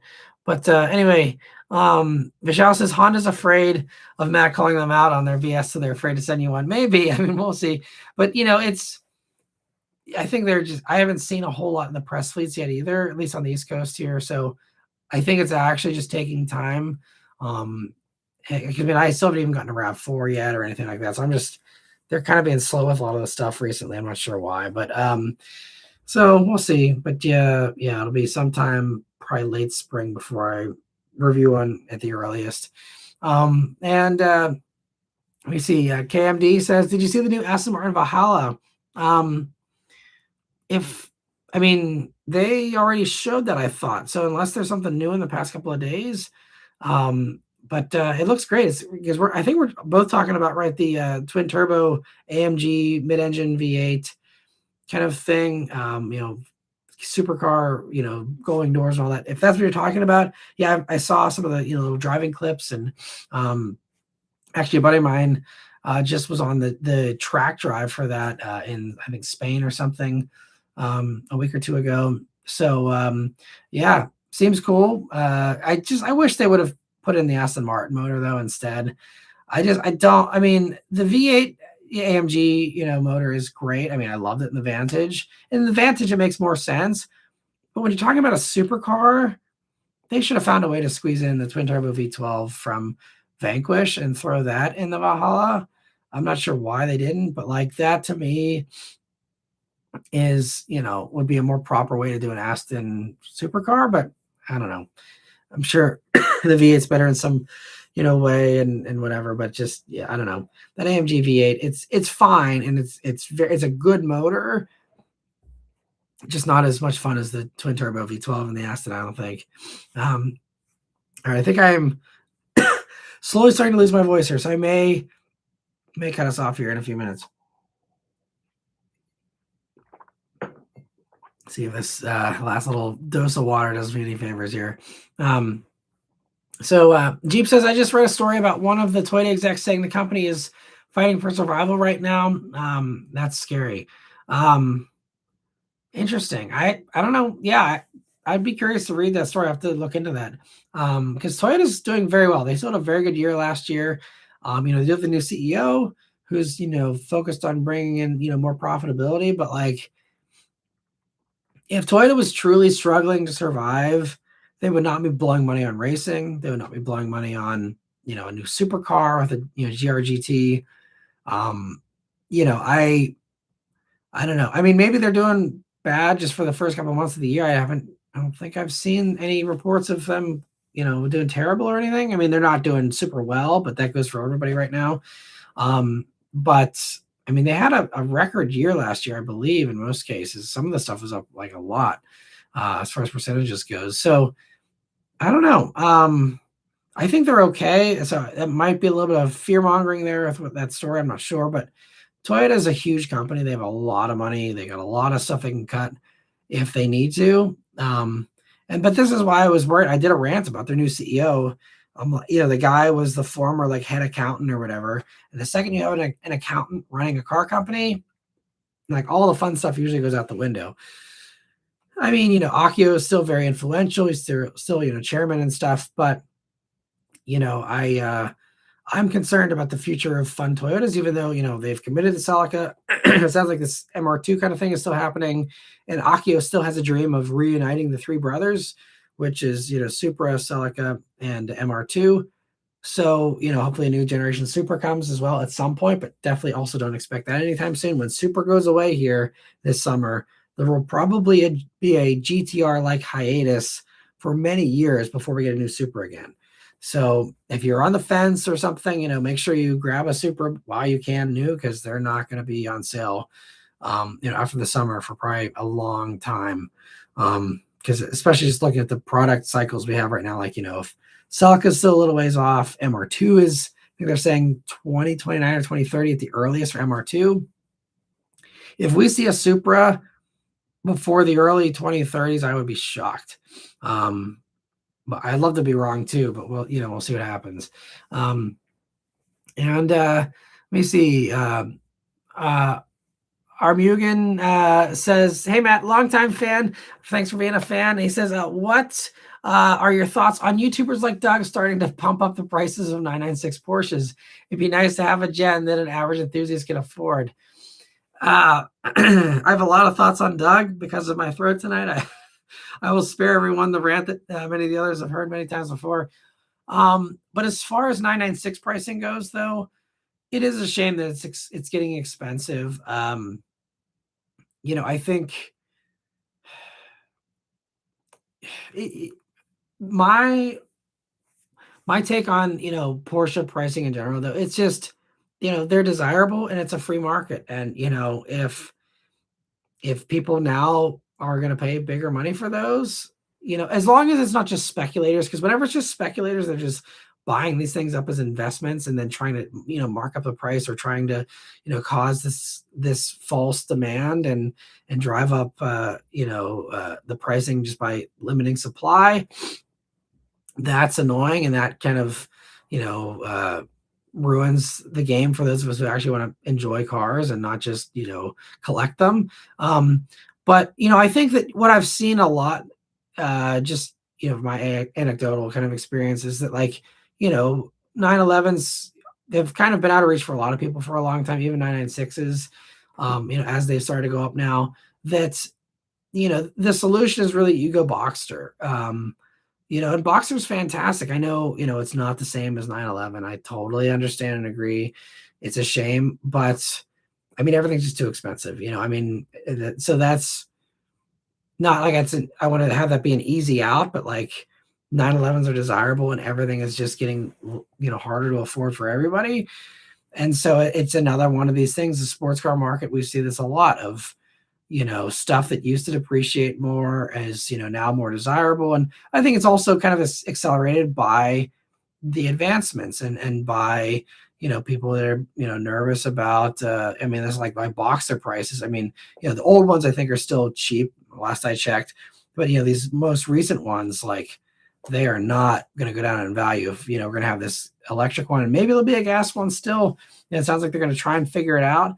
But, I think that there's just a lot of demand for gas sports cars that also make you feel something and are more raw, that don't have a bunch of overcomplicated crap, that still have hydraulic power steering, all these types of things that are very desirable. And so I think that it's it doesn't matter how hideous it looks or how crappy it was put together or whatever the case is, or even the giant issues, which mainly is just that one bearing issue. But I think that's, and it's also, it's unfortunate, but there's just not a lot of other places to go with the Porsche brand. I think this is why there's still opportunities in other segments. I think this is I've been banging the table for a little while now about the V8 and V10 BMWs and Audis. I just saw there was an E92, the dealer that I work with. I almost reviewed it, but it was an older one and it hadn't had the servicing done for the rod bearing or whatever. So I was like, I'm gonna not do this one. But I mean, you can, especially if it's a one that hasn't had the rod bearing done, which you can do for I think it's a few grand, and then you've got a good motor still for a long time, especially if you get like the improved bearings or whatever. But like, that one issue really dogs those things, but like you can get them with a manual. And same goes, for the M5, that V10 and the V8 and the E92, and then the Lamborghini inspired, even though technically it was Audi's first, but the V10 and the S6 and the S8, all those things are still dirt cheap. And mark my words, like, because you're never going to see that again. That is going to be more desirable at some point in time. And it's crazy to me that you can pick up an E92 for 20 to 25 grand, like a decent one too. Like that should be double the price in my opinion. And not to pull a Doug and try and drive up the price of other cheap sports cars, but like, I think there's still, my point is, I think there's other opportunities and other underappreciated cars right now that I think will shoot up someday, but haven't yet. So if you don't find any bargains in the Porsche brand, I think, go to the BMWs, go to the Audis. If you're interested, try and find those other opportunities. I'm not sure about how Lotus is doing, but if you want something more raw, I mean, Elise is kind of, I think, have been back on the upswing, but like Avoras, no one gives a crap about Avoras right now. And I mean, you got a Camry V6, should be pretty reliable. You got, British Electronics, so fingers crossed there. But, at least you kind of know what you're getting yourself into, and it's not all bad, especially if the mechanical stuff sound. But Evora is like, there's never much appreciation, and they're depreciating pretty nicely now. And I'm like, that's another really, under the radar thing, because no one really thinks about Lotus anymore. Like, that's a really good under the radar sports car, kind of rivals the Porsche in a way. And, so you just kind of got to find those gaps. Everyone's, really in love with Porsches for good reason. But there's a lot of other really great sports cars, I think, that aren't getting the same love. And I think if you're looking for a sports car bargain, those are some off the top of my head that I think, are worth kind of going to for those who are, turned away by 996 prices now. And let me see. So Chad, thank you so much for a super chat. He says, thanks for doing this, even though you're not feeling well. If you need to go early, then no one will blame you. Got to save that voice for future rants. I appreciate that. Yeah, I mean, at this point, actually, we're almost at the 2-hour mark. So maybe instead of me going 2.5 hours like I sometimes do, we'll actually stop at the 2-hour mark here. Because my voice seems to be holding steady. I'm sure it probably doesn't sound great. I'm probably sounding like a garbage disposal right about now, but I'm glad you guys are still hanging out here. So Vishal says, definitely going to keep my car going as long as I can. It'll be interesting to see how long it lasts and can prove the Volkswagen reliability naysayers wrong. Yeah, I mean, you've lasted this long with it. I think that's a testament in and of itself, and I think it's just, hopefully going to keep on chugging for you there. Fenton Run says, if you are content and you are happy, stick with what you're happy with. Well said. Oh, if you're content, you're happy. Yeah, absolutely. Which is a terrible thing to say as a car reviewer. I make money off of people being interested in new cars, but and I've said that for a while now. It's just like, even with all the chaos, the COVID, shortages and everything else, just like, it's not a good time to buy a car. I mean, there's a lot of great cars out there. If you need something, absolutely. Or if you got the money, to spend, go for it. A lot of people are very well off. They're doing fine right now. Enjoy it. There's a lot of great stuff out there to pick from. We have so many good options, so many really good cars, even if the build quality is a little bit off. Everything else is fantastic, and especially if you're buying new, you got a warranty. Give them hell at the service department until it's right, and it's a pain, but at least you have that to fall back on, And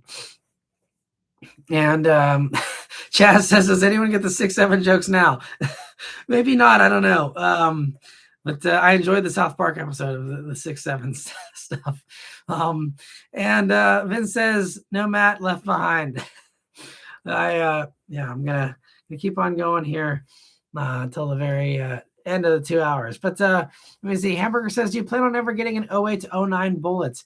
I would enjoy one someday. That's another car though, where I guess there's a few that are rough out there that are actually cheap, but the nice ones are like, they really don't want to budge much under 20 grand. It's a good car, but I don't know if I want to pay that much for it. So it's a fun idea. I think more so, I just regret not enjoying one back when they were newer. Like in hindsight, once I was done with the BRZ, that could have been a fun move. It's kind of a downgrade, to kind of go into something a little bit cheaper instead of the Mini. Although I love the Mini. I mean, there's all kinds of things. It'd be fun to live multiple timelines and be like, okay, in this timeline, I got a Fiesta ST, like I almost bought instead of the Mini or instead of the EcoBoost Mustang. In this other timeline, maybe I tried out an 08, 09 Bullet. If I could time travel, I'd do all those things. But I mean, going, back to one now, especially after having the 2019, which is just a way better car, it'd be kind of hard for me, I think. I do love the look of the 08s and the 09s. I love the interior. The power would be enough. It's just, I think they never got cheap enough. And that's always the holdup for me. And Confirmation says, have you ever driven a Subaru, a Cyclone SVX? I don't know if that's how you actually say it or not, but I have reviewed an SVX. I actually know a guy who had an SVX. I reviewed it several years ago. Definitely check that one out as well. Confirmation. You got a couple of videos here now if you're bored to check out. But I did do an SVX. That was always a bucket list car. I'd never driven one until a couple of years ago, and that was when I started getting back into doing used reviews a little bit more. And and he had one, and I actually really enjoyed it. It's a really nice car, and that's another, not like it's really gonna ever appreciate probably much, but you can get a decent SVX for like $5 to $7 grand, like a nicely kept, nicely maintained, not ratty one. And that's a nice car. So comfy, 90s build quality. You had that really nice canopy with the huge glass, a Giugiaro design. Just really, really cool car. I always love the SVX. So definitely check that out. But that's another one. That video actually didn't get very many views, which I was kind of surprised about. Maybe it was just too niche, but SVX is awesome. Definitely check out my video on it. And Vishal says the F-150's orange DRLs really stand out on the road. Can't mistake it for anything else. I agree, and I think it's kind of a nice change to have that. I like that a lot. Let me see. So Hamburger says, Rakeshi finishes school in 3 months. 2024 Toyota Land Cruiser versus GR Corolla. That is a very, very hard comparison. I mean, totally different cars. So, one's great for off-road, one's great for on-road. You can always lift up a GR Corolla, I guess, if you want to do a little more off-road stuff in that. But no, it's for me, I definitely go GR Corolla for sure. And I don't have any water left, but cheers to anyone here who's playing along with the GR Corolla drinking game. I apologize. Tonight was relatively sober. I think we got 2 drinks there. But Luke says the rotors on my Maverick never ended up being an issue. I took it to a car wash and all of a sudden they felt normal. Maybe there was just debris in there. Oh, great. Yeah, well, yeah, it's great to go to the car wash. They'll blast that stuff out, and glad you got that sorted. That's awesome. And I see Chad says cheers there. And all right, so I think we've reached the end of the comments here. So I appreciate you guys kind of winding down on me here a little bit early too. I always love chatting, but I think I'll call it quits here for the evening and be back. Actually, you know what? While we're at it though, if Wednesday, I don't know. Well, I'll leave this up to you guys here. Maybe I'll do a quick little poll, and while we're wrapping up here for the last few minutes, let me see if I can find. I can always change how I do this stuff on YouTube. Let me see poll here.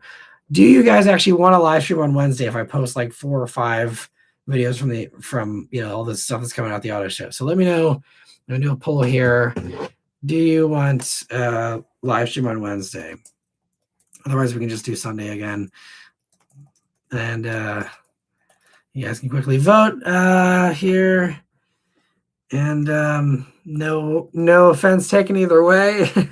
And And for the last few here hanging out, we got 36 people in here right now. So there's a quick little poll for those of you who are still here. If you'd still like more or not, and confirmation that says, thanks for toughing it out, Matt. Absolutely. I mean, I'm not, it's no hardship. Just like I said, I just don't sound great, but always happy to still chat. But all right, looks like it's so far pretty high on the yes spectrum there. So I'll take that and run with it. So I'll see you guys on Wednesday for a live then. And yeah, we can, I guess, chat about this stuff that came out at at New York, which based on the few teasers, there's going to be some interesting stuff to talk about. So we will have some fun car show chat here on Wednesday. So stay tuned for that then. Thank you guys for the feedback and for the votes there. And appreciate the hearts there and the love too.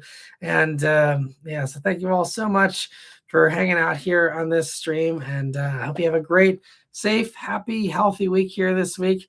And I'll see you guys. Hope you enjoy some of this nice weather. It's going to be pretty warm here too. Stay tuned also for some good videos here hopefully this week. But anyway, thank you so much once again for hanging out and chatting. I'll see you guys on the next one. Take care.